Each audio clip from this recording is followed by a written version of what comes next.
Good evening, it's 5 PM Eastern time and I'm going to recap my trades for today. On my screen is the MES S&P mini futures. It's the 5-minute time frame.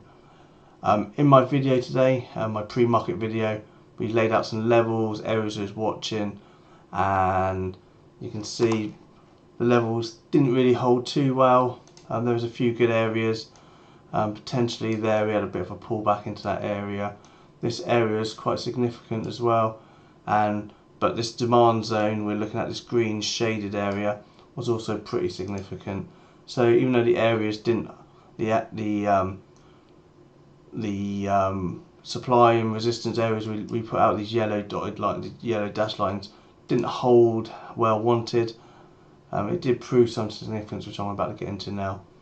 So my first trade was exactly 9:30, and it was on the entry into this demand zone, and I went short. I went long for a bounce, and then I added. It came down, came back in, and I added on the break of that candle as well there. So it was for confirmation. So I added as I got into the demand zone, and I added on confirmation of a reversal, and it was at 9:30, so where was 9:30? There, it was this candle here. So I think my first one was in pre-market, and my next one was the break. In fact, it wasn't that candle, I took the break of that candle there, because I wanted it to get back over this red clearing bar. As you can see, it was in profit for a bit. My target was set to this area, and 44.9675. My entry was at 44.90. I think my average price was about there, and I missed my target just by a couple of ticks, which is frustrating. And as you can see, it pulled right back down, and then I got out of my trade as it broke down through that pivot. And I waited, and I wanted to get back in at this area here. There's extra volume. In fact, the extra volume here was good as well. It looked like it wanted to push back up, and I was trying to go for higher the pre-market. That's my target, real target. But this was my first target, and I would have been waiting for what I would have been going for. Would have been entry there, looking for a target, then a pullback, and for an add long. But that didn't happen. As you can see, we then sold off. So I then went long again here with my stop there, and you can see that stopped me out as well. So that's 2 stop outs. My next area was a long around here, but I held I used this pivot as my break, and I used my entry was as it came back over the 5-minute. It whipped me in, and then obviously whipped me out, and it stopped me out again. So that's 3 losses in a row. But I'm not one really to give up. I kept an eye on this area, and I really wanted to go long. In fact, the next area I went long was there, and again I was in profit for a little tiny bit, and then I kept a very tight stop, and I stopped myself out there. And as you can see, the idea was right, and what I was looking at was increasing volume on all of these pullbacks, which shows like an area accumulation. You see the increased volume on these volume bars. And this is the area of interest, and unfortunately around this time was when I go and have dinner with my family. 12 PM Eastern time is 5 PM UK time, and we sat down for a family dinner, which I try and do every single day, no matter what the market's doing. So I was away from this point onwards, and I was back about here. So this is the area I missed, and obviously this is the area I've been watching for and waiting for all day. But as you can see, I'm not too bitter. But anyway, looking at the volume for this area, I can see, you can clearly see the reversal. So we had potential ending volume here with a big candle there, which is up candle. We had higher volume pivot there. So the signs were there. And then we had, as a typical accumulation zone, increased volume every time we push down. So increased volume there. Increased volume here for this area, increased volume here as well, and then increased volume there. So every time we were pushing down, we were getting increased volume, which is what you see in the accumulation zone. and then we had this lovely candle, and that's the candle I was really waiting for. So almost a hammer candle. You know, this one, that's the one I was watching, and that's the one I went long on originally because I thought we had a double bottom tail bottom, but I was wrong because obviously it stopped me out.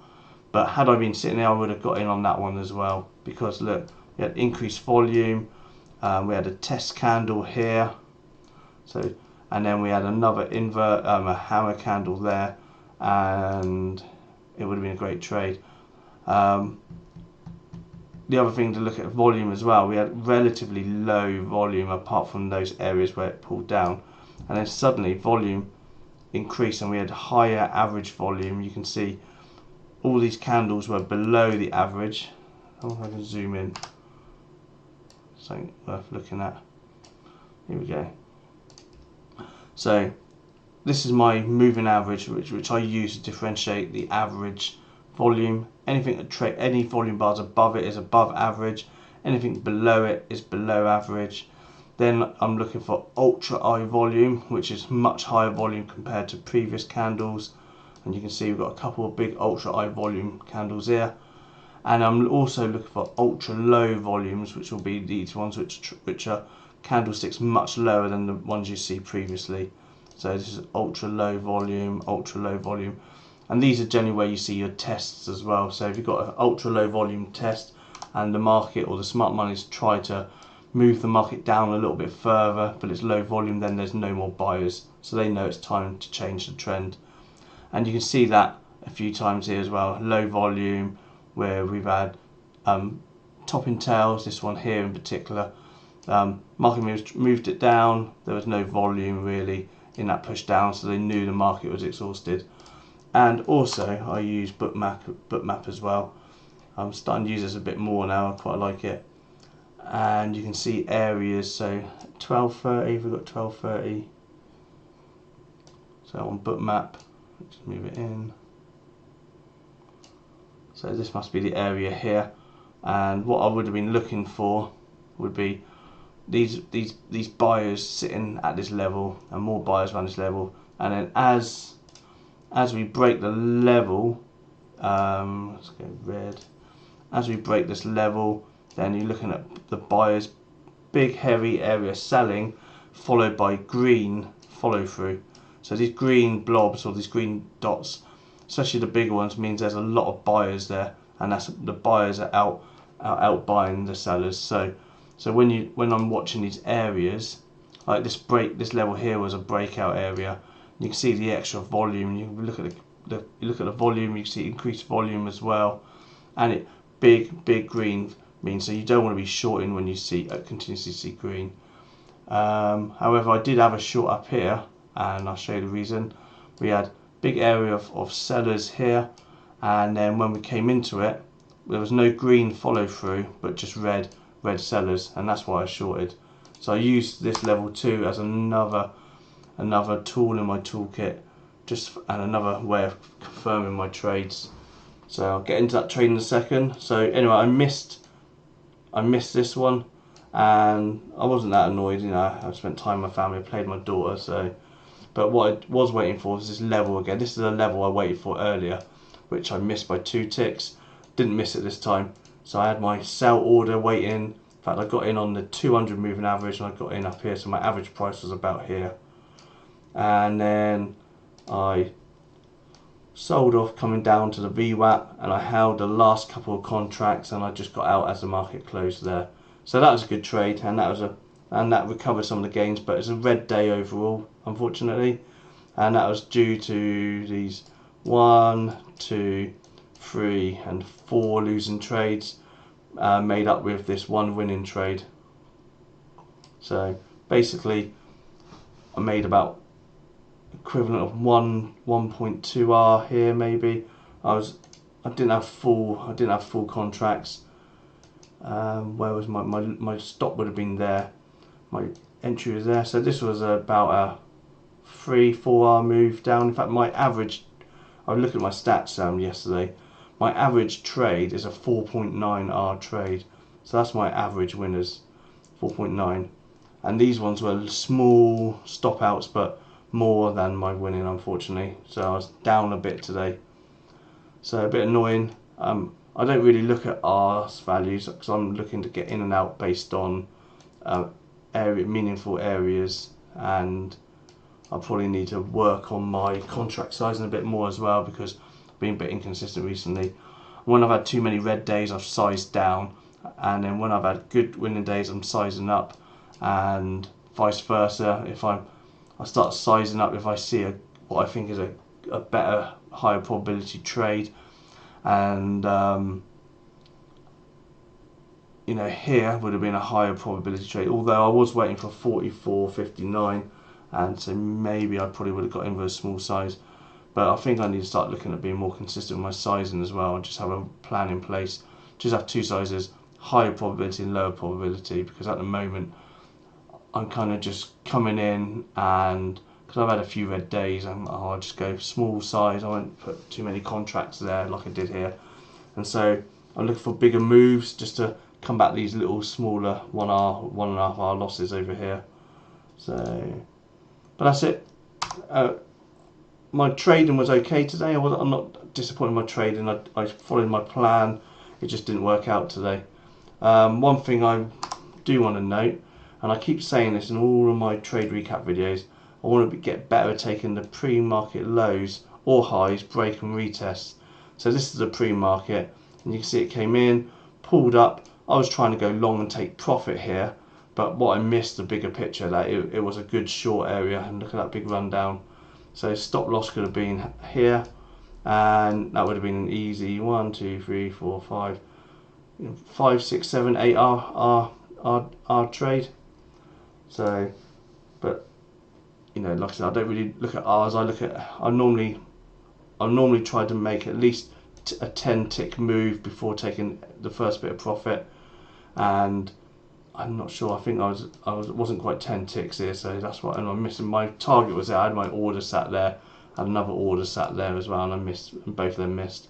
So this is my biggest failure today, because I just wished maybe I should have been watching Bookmap a bit closer to see where the buyers and sellers were, because I probably would have realised there was lots of buyers along here, and I could have got out of it a bit earlier, or taken profit a bit earlier. But I'm working on that. Let's have a quick look at oil, see where we are. If you remember in the pre-market video, if you watched it, I was doing the review, and I looked at oil and I said, oh look, we're coming right into a daily area. This is a daily area, 92.20, 92.18, and the pre-market video, we were just coming into this double top, and I said then, oh, this will be a great short, and look at that. You could have taken it on the confirmation. So break through and back down through the daily level, and then the break of this green candle, change of colour, red, and look at that, great trade there. You could have held a trailer as well and got out on this double bottom, or you just got out at the end of the day there. So that was a great trade. I didn't take it, unfortunately, because I was doing my pre-market video at the time, and probably it was a bit before the market opened as well. Maybe had I been watching it and paying full attention, I would have taken this trade short. But that's a great trade, and I'm starting to repeat what I've said previously about missing certain areas on this oil. If I go back into the hourly, I missed this area at the bottom. In fact, we're going back down. So this is an area I was waiting for a break and retest, and I missed it, unfortunately. So I was waiting for this here, and this was the place I wanted to get in. And I missed that move, and you know, I didn't know at the time we were coming into this double top whether it's going to be pull back down, or whether it was going to be a break, you know, just a small pullback, which it was. But oil's looking really strong now, and we finally come back down. We haven't broken the 50 moving average for a couple of weeks. Here was the last time, was that beginning of September, September the 8th, and we've broken it, and potentially I talked about this earlier in the Discord room as well. We've got this break and retest on at a level as well. This is a level I identified. Look at that. I'll zoom in on this. You can see how good these levels are. So this level's been in place for some time. It came down, touched it twice and pushed up. So that could have been a quick scalp long, or a, if I got in up here, could have been a target area as well. We're holding below, we've closed below the 50 moving average now on the hourly. So potentially we've got a sell set up. So tomorrow if that candle breaks down, we could see some move down with this area as a target, and potentially 89.70 as a target as well. In fact, I said a couple of times over the last few days I wanted to try and find a long here. Again, I missed it. So how many more times have I got to miss my plays? But what I'm really waiting for is this area here. And so if it comes back down to there, it'll be close to this 200 moving average as well for potential long. So that's now I'm watching, but this area triggered today, so that's a good trigger. And now we've got the break and retest short to watch out for. Okay, that's it really. Nasdaq is finished up as well. Q's are back up, so not quite. No, everything's down. The market's all down by 0.2%. Yeah, so down day today. So another down day. And interesting to see. I'll go back to the MES because we were looking at a daily head and shoulders pattern. See where we are on that. Oh, look at that. So we've got this level, or this area, as the neckline is what we're watching for, and we are currently closed the market there. But more interestingly, we've got this bottom tail, and it's below average volume as well. So there's no real strength in this bottom tail. But you know, we could see a push back up and just start basing along like that maybe. Or you know, if we're seeing weakness in this daily candle, we've broken below, maybe it's just a test to see what volume's like, and we could be coming back down to this area. And this is the neckline area we're watching for potential head and shoulders pattern. So the shoulder, the head, the right hand shoulder here, and if we do get down to this area, then what I really want to do is watch for the break and the pull back into this area, and then the retest long, short. And also we'll have the 200 moving average, and we've got this highly concentrated area of volume as well, down at 42.40. We could potentially be looking for a breakdown to this area, this potential area here. So take it day by day, bar by bar. FMOC tomorrow, so it'll be interesting to see what we get tomorrow. High importance. Yeah, so 2 o'clock tomorrow, FMOC and the Fed rate decision, and obviously 2:30 the press conference. So we should see a bit of movement late tomorrow afternoon, which might be why today was a bit of a strange, wouldn't say an inside day, but it wasn't a very big moving day. It didn't have much range at all. Okay, thanks for watching. If you do like this video and it helps you, and in fact just hit the subscribe button anyway. There you go, it just popped up on the screen. Which way is it? Over there. Don't forget to hit subscribe and like the video. Okay, thank you for watching.